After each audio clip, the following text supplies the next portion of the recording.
Hello all, നമ്മൾ ഈ ഒരു വീഡിയോയിലൂടെ സംസാരിക്കാൻ പോകുന്നത് മാനിഫെസ്റ്റേഷനെ കുറിച്ചാണ്.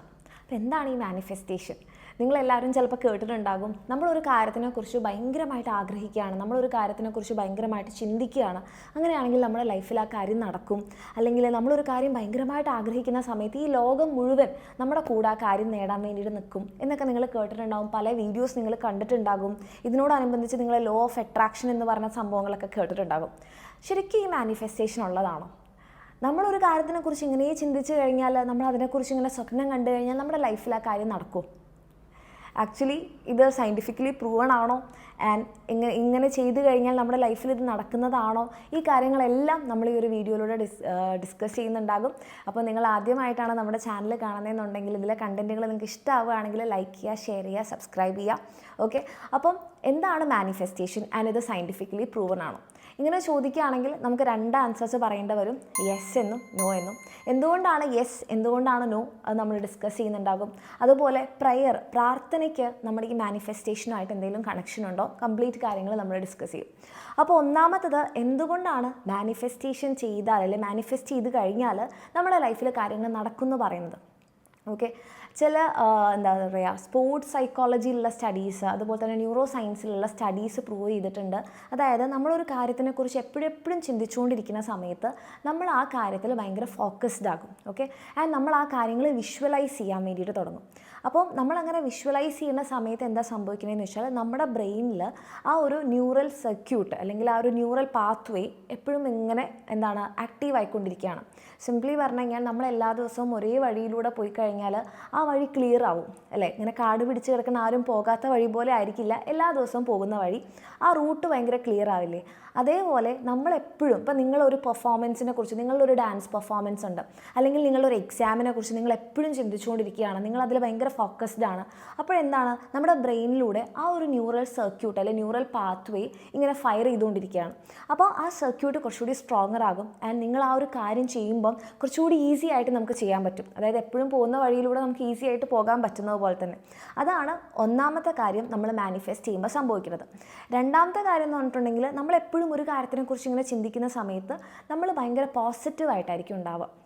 നമുക്കൊരു പോസിറ്റീവ് മൈൻഡ് സെറ്റ് ഡെവലപ്പ് ചെയ്യാൻ കാരണമാകും. അപ്പോൾ നമ്മളെപ്പോഴും നമ്മളത് നടക്കാത്തതിനെ കുറിച്ചല്ല, നമുക്കത് എങ്ങനെയെങ്കിലും വർക്കൗട്ട് ചെയ്യുന്നതിനെ കുറിച്ചായിരിക്കും ചിന്തിക്കുന്നത്. നമ്മൾ ഭയങ്കര മോട്ടിവേറ്റഡ് ആയിരിക്കും എപ്പോഴും. അപ്പോൾ നമുക്ക് എപ്പോഴും ഒരു പ്രോബ്ലത്തിനെ കുറിച്ചായിരിക്കില്ല നമ്മൾ ചിന്തിക്കുന്നത്, നമ്മൾ അതിൻ്റെ സൊല്യൂഷൻസ് ആയിരിക്കും നോക്കുന്നത്. അപ്പോൾ അങ്ങനെ നമ്മൾ പോസിറ്റീവ് ആറ്റിറ്റ്യൂഡിൽ ഇരിക്കുന്ന സമയത്ത് നമുക്ക് പോസിറ്റീവ് ആക്ഷൻസ് നമുക്ക് ഉണ്ടാക്കാൻ വേണ്ടി പറ്റും. കാരണം നമ്മൾ അതിന് വേണ്ടിയിട്ട് എന്തെങ്കിലുമൊക്കെ ചെയ്യണം, അല്ല അതെങ്ങനെയെങ്കിലും സോൾവ് ചെയ്യണം എന്നായിരിക്കും നമ്മൾ ചിന്തിക്കുന്നത്. ആൻഡ് മൂന്നാമത്തെ കാര്യം എന്ന് പറഞ്ഞിട്ടുണ്ടെങ്കിൽ, റെട്ടിക്കുലാർ ആക്ടിവേറ്റിംഗ് സിസ്റ്റം, റാസ് എന്ന് നമുക്ക് ഷോർട്ടായിട്ട് പറയാം. അതായത് ഇത് നമ്മുടെ ബ്രെയിനിലുള്ള ഒരു സെറ്റ് ഓഫ് നെറ്റ്വർക്കാണ്. ഓക്കെ, അപ്പോൾ നമ്മൾ ഈ ഒരു കാര്യത്തിനെക്കുറിച്ച് മാത്രം ചിന്തിക്കുകയാണ്, നമ്മൾ ഈ കാര്യത്തിനെക്കുറിച്ച് എപ്പോഴും ആലോചിച്ചുകൊണ്ടിരിക്കുന്ന സമയത്ത് എന്താ പറ്റുകയെന്ന് പറഞ്ഞാൽ, നമ്മുടെ ബ്രെയിനിന് ഇൻഫർമേഷൻസ് ഫിൽട്ടർ ചെയ്യാൻ വേണ്ടി തുടങ്ങും. അതായത് നമ്മൾക്ക് വേണ്ട കാര്യങ്ങൾ ബ്രെയിൻ കൂടുതൽ നമുക്ക് കാണിച്ചു തരും. അപ്പോൾ അങ്ങനത്തെ സമയങ്ങളിൽ നമ്മൾ കൂടുതൽ ഓപ്പർച്യൂണിറ്റീസ്, കുറേ അവസരങ്ങൾ നമ്മൾ കാണും. അതായത് ചിലപ്പോൾ നമ്മുടെ ചുറ്റുപാടും ഓൾറെഡി ഉള്ള കാര്യങ്ങളായിരിക്കും നമ്മൾ ശ്രദ്ധിച്ചിട്ടുണ്ടാവില്ല. പക്ഷെ നമ്മളൊരു കാര്യത്തിനെക്കുറിച്ച് മാത്രം ഇങ്ങനെ ചിന്തിച്ചുകൊണ്ടിരിക്കുകയാണ്, നമുക്ക് ആ കാര്യം നേടണം എന്നുള്ള ആഗ്രഹം ഉണ്ടാകുന്ന സമയത്ത് നമ്മൾ ഈ അവസരങ്ങൾ നമ്മൾ പെട്ടെന്ന് നോട്ടീസ് ചെയ്യും. അതും റിലേറ്റഡ് ആയിട്ടുള്ള ഇൻഫർമേഷൻസ് നമ്മളെ തേടി എത്തുന്നത് പോലെ നമുക്ക് തോന്നും, ആക്ച്വലി ഉള്ളതാണ്. പക്ഷെ നമ്മുടെ ബ്രെയിൻ അത് വേഗം ഫിൽട്ടർ ചെയ്ത് നമുക്ക് തരാൻ വേണ്ടി തുടങ്ങും. നമ്മളുടെ ഗോൾ എന്താണോ അത് റിലേറ്റഡ് ആയിട്ടുള്ള ആൾക്കാരെ നമ്മൾ മീറ്റ് ചെയ്യും. അപ്പോൾ നമ്മൾ വിചാരിക്കും, ഞാനത് ചിന്തിക്കുമ്പോൾ തന്നെ ആ ആൾക്കാർ എൻ്റെ മുന്നിലെത്തി എന്നൊക്കെ നമുക്ക് തോന്നും. ആക്ച്വലി എന്താ സംഭവിക്കുന്നത്, നമ്മുടെ ബ്രെയിൻ ആ ഇൻഫർമേഷൻസ് ഫിൽട്ടർ ചെയ്ത് നമുക്ക് തരികയാണ്. ആൻഡ് ഇത് ആക്ച്വലി ഉള്ളതാണെന്ന് എനിക്കും തോന്നിയിട്ടുണ്ട്. കാരണം ഞാനിങ്ങനെ ഈ കൊറോണ ടൈമിൽ എനിക്കൊരു ജോലി വേണം കാരണം കൊറോണ വന്ന സമയത്ത് സ്കൂളൊക്കെ അടച്ചു. അപ്പോൾ ഒരു ടീച്ചർ ആവണം എന്ന് ആഗ്രഹിച്ച് എന്നെ സംബന്ധിച്ചിടത്തോളം സ്കൂൾ അടച്ചു കഴിഞ്ഞ് കഴിഞ്ഞാൽ ഇനി എന്താക്കും, ഈ BEd കഴിഞ്ഞ് കഴിഞ്ഞാൽ എനിക്കിനി ഒരു സ്കൂളിലും കയറാൻ പറ്റില്ല എന്ന അവസ്ഥയിൽ ഞാനിങ്ങനെ ടെൻഷൻ അടിച്ചുകൊണ്ടിരിക്കുന്ന സമയത്താണ് നമ്മളിങ്ങനെ വാട്സാപ്പിൽ വെറുതെ ഇങ്ങനെ പാസ് ചെയ്ത് പോകുന്ന ഒരു പോസ്റ്ററാണ് ഞാൻ കണ്ടത്. അത്രയും കാലം ചിലപ്പോൾ കുറേ പോസ്റ്റേഴ്സ് ഇതുപോലെ എൻ്റെ മുന്നിലൂടെ കടന്നു പോയിട്ടുണ്ടാകും. പക്ഷെ അന്ന് ഞാൻ കണ്ട ഒരു പോസ്റ്റർ, അതായത് നമ്മളുടെ എക്സാമിനറിലേക്ക് ഇങ്ങനെ ബയോളജി എടുക്കാൻ ഒരു ടീച്ചറെ വേണം എന്ന് പറയുന്നൊരു സാധനം ഞാൻ അന്ന് കണ്ടു.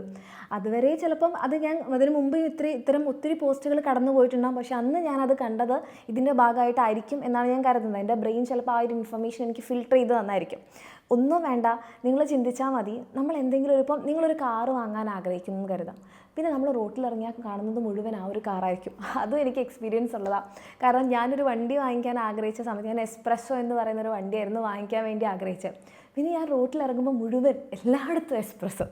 ഓക്കെ, അപ്പം എന്ത് സംഭവിക്കുന്നതെന്ന് വെച്ചാൽ മുൻപ് ഉണ്ടായിട്ടുണ്ടാകും, പക്ഷെ ഇപ്പം നമ്മുടെ ബ്രെയിൻ അത് കൂടുതലായിട്ട് നോട്ടീസ് ചെയ്യാൻ തുടങ്ങിയതാണ്. പിന്നെ മറ്റൊരു കാര്യം എന്താണെന്ന് വെച്ചാൽ, നമ്മളൊരു കാര്യത്തിനെക്കുറിച്ച് മാത്രം ഇങ്ങനെ ചിന്തിച്ചുകൊണ്ടിരിക്കുന്ന സമയത്ത് നമ്മൾ ആ ഒരു കാര്യം മറക്കില്ല. മറ്റേത് നമുക്കിത് ഭയങ്കര ആഗ്രഹമുണ്ട്, നമ്മളത് വിട്ട് കളയും, നമ്മൾ മറന്നു പോകും. പക്ഷേ നമ്മളൊരു കാര്യത്തിനെക്കുറിച്ച് മാത്രം ചിന്തിച്ചുകൊണ്ടിരിക്കുന്ന സമയത്ത് നമ്മളത് മറന്നു പോകാതെ നമ്മൾ അതിന് വേണ്ടി വർക്ക് ചെയ്യാൻ തുടങ്ങും. അപ്പോൾ ആ ഒരു ആസ്പെക്റ്റിലും ഈ ഒരു മാനിഫെസ്റ്റേഷന് സയൻറ്റിഫിക് ബേസിസ് ഉണ്ടെന്ന് പറയാം. ആൻഡ് എന്തുകൊണ്ടാണ് ഞാനിതിൻ്റെ സ്റ്റാർട്ടിങ്ങിലെ മാനിഫെസ്റ്റേഷന് സയൻറ്റിഫിക് ബേസിസ് ഇല്ല എന്ന് പറഞ്ഞത്, നോ എന്നൊരു ആൻസർ പറഞ്ഞത് എന്തുകൊണ്ടാണെന്ന് വെച്ചാൽ, ചുമ്മാ ഡേ ഡ്രീം ചെയ്യാണ്. എനിക്കിങ്ങനെ ആവണം, എനിക്ക് അങ്ങനെ ആവണം. നമ്മൾ പകൽ സ്വപ്നം കണ്ടുകൊണ്ടിരുന്ന് കഴിഞ്ഞാൽ മാജിക്കലി ആരൊക്കെയോ വന്ന് നമുക്ക് ആ ഒരു കാര്യം തരുന്നു. അല്ല, എനിക്കൊരു കാറ് വാങ്ങണം, ഞാൻ ആഗ്രഹിക്കുന്നു, പെട്ടെന്നൊരു ദിവസം എനിക്ക് കാറ് കിട്ടുന്നു. അങ്ങനത്തെ ഒരു കാര്യത്തിന് സയൻറ്റിഫിക് ബേസിസ് ഇല്ല. അതായത് നമ്മൾ ചുമ്മാ ആഗ്രഹിച്ചുകൊണ്ട് മാത്രം നമ്മുടെ ലൈഫിൽ ഒരു കാര്യം നടക്കുമോ, അല്ലെങ്കിൽ എല്ലാവരും കൂടെ നമ്മളെ വന്ന് ഇങ്ങനെ സപ്പോർട്ട് ചെയ്ത് ഇത് ചെയ്യാമെന്ന് പറഞ്ഞ് നമ്മളെ സപ്പോർട്ട് ചെയ്യുകയോ ചെയ്യില്ല. നമ്മളൊരു കാര്യം ആഗ്രഹിക്കണം, നമ്മളതിന് വേണ്ടി വർക്ക് ചെയ്യണം. അങ്ങനെ വർക്ക് ചെയ്യുന്ന സമയത്ത് ആ ഒരു കാര്യം നമ്മുടെ ലൈഫിൽ നടക്കും. ഓക്കെ, അതിന് ഈ കാര്യങ്ങൾ നമ്മുടെ ബ്രെയിനും നമ്മുടെ ബോഡിയും ഈ ഒരു കെമിക്കൽസും ന്യൂറൽ സർക്യൂട്ടും ഇതൊക്കെ നമ്മളെ ഹെൽപ്പ് ചെയ്യും. ഓക്കെ, അതല്ലാതെ ചുമ്മാ നമ്മൾ ചിന്തിച്ച് എല്ലാ ദിവസവും രാവിലെ എഴുന്നേൽക്കുമ്പോൾ ചിന്ത മാത്രം ഉണ്ടെങ്കിൽ നടക്കില്ല. അതായത് നമുക്കൊരു പോസിറ്റീവ് ആറ്റിറ്റ്യൂഡ് വേണം, നമ്മളതിനോട് ഫോക്കസ്ഡ് ആയിരിക്കണം, നമ്മളതിന് വേണ്ടി വർക്ക് ചെയ്യണം. അങ്ങനെയാണെന്നുണ്ടെങ്കിൽ നമ്മുടെ ലൈഫിൽ എന്ത് നടക്കും? ഈ പറയുന്ന മാനിഫെസ്റ്റേഷൻ വർക്ക് ചെയ്യും. ഓക്കെ, ഇനി ഞാൻ ആദ്യം പറഞ്ഞ കാര്യം, പ്രയറുമായിട്ട് ഇതിന് എന്താണ് കണക്ഷൻ? ശരിക്കും പ്രാർത്ഥിക്കുമ്പോൾ എന്താണ് സംഭവിക്കുന്നത്? നമ്മളെല്ലാവരോടും പറയാറുണ്ടല്ലോ, നന്നായിട്ട് പ്രാർത്ഥിച്ചോ, എങ്ങനെയാണെങ്കിൽ ഇത് നടക്കും. അപ്പോൾ ഈ പ്രയർ എന്ന് പറയുന്നത് എന്താണ്? നമ്മൾ ആ കാര്യം നടക്കാൻ വേണ്ടിയിട്ട് നമ്മൾ എന്ത് ചെയ്യാണ്? നമ്മളിങ്ങനെ എപ്പോഴും ചിന്തിച്ചുകൊണ്ടിരിക്കുകയാണ് അല്ലേ? നമ്മളെപ്പോഴും ഇത് ഫോക്കസ് ചെയ്തുകൊണ്ടിരിക്കുകയാണ്. നമ്മുടെ പ്രാർത്ഥനയിൽ എപ്പോഴും ഇതാണുള്ളത്. അങ്ങനെ നമ്മൾ ഫോക്കസ് ചെയ്യുന്ന സമയത്ത് ഞാൻ തുടക്കത്തിൽ പറഞ്ഞ കാര്യങ്ങളെല്ലാം നമ്മൾ ഫോക്കസ്ഡായി നമ്മൾ വിഷ്വലൈസ് ചെയ്യാൻ വേണ്ടി സ്റ്റാർട്ട് ചെയ്യും. നമ്മൾ പ്രാർത്ഥന എന്ന് പറയുമ്പോൾ എപ്പോഴും ഒരു പോസിറ്റിവിറ്റി ആണല്ലേ? നമ്മൾ വിശ്വസിക്കുകയാണ് അത് നടക്കുമെന്ന് പറഞ്ഞിട്ട്. അപ്പോൾ നമുക്കൊരു പോസിറ്റീവ് മൈൻഡ് സെറ്റ് വരും, നമുക്കൊരു പോസിറ്റീവ് ആറ്റിറ്റ്യൂഡ് വരും. അപ്പോൾ നമ്മൾ അതിന് വേണ്ടി വർക്ക് ചെയ്യും, നമ്മൾ ആ കാര്യം മറക്കുകയില്ല. അതാണ് ആക്ച്വലി പ്രാർത്ഥിക്കുമ്പോൾ സംഭവിക്കുന്നത്. അല്ലാതെ നമ്മളൊന്നും ചെയ്യാതെ വെറുതെ പ്രാർത്ഥിച്ചുകൊണ്ടിരുന്ന് കഴിഞ്ഞാൽ ആരെങ്കിലുമൊക്കെ വന്നിട്ട് നമുക്ക് അത് തരില്ല. അപ്പോൾ ഇതിൻ്റെ ആകമൊത്തം ചുരുക്കം ഇത്രയേ ഉള്ളൂ.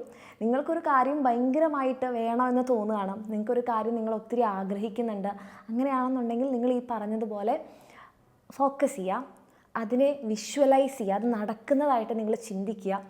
ആൻഡ് അതിനുവേണ്ടി നിങ്ങൾ വർക്ക് ചെയ്യുക. പോസിറ്റീവ് ആറ്റിറ്റ്യൂഡോട് കൂടി തന്നെ മുന്നോട്ട് പോവുക. ഈ കാര്യങ്ങൾ, അതായത് നമ്മളുടെ ഈ ഒരു ഫോക്കസും ഈ ഒരു തിങ്കിങ്ങിൻ്റെയും കൂടെ നമ്മളുടെ ആക്ഷനും കൂടി വരികയാണെങ്കിൽ നിങ്ങളുടെ ലൈഫിൽ തീർച്ചയായിട്ടും സംഭവിക്കും. നിങ്ങളുടെ ഓരോരുത്തരുടെയും ലൈഫിൽ നിങ്ങൾ ഓരോ കാര്യങ്ങൾ ആഗ്രഹിക്കുന്നുണ്ടെങ്കിൽ അതൊക്കെ ആക്ഷനിലേക്ക് ലീഡ് ചെയ്യട്ടെ, അതൊക്കെ സംഭവിക്കട്ടെ. All the very best. നമുക്ക് നെക്സ്റ്റ് ഒരു വീഡിയോയിൽ കാണാം. Thank you.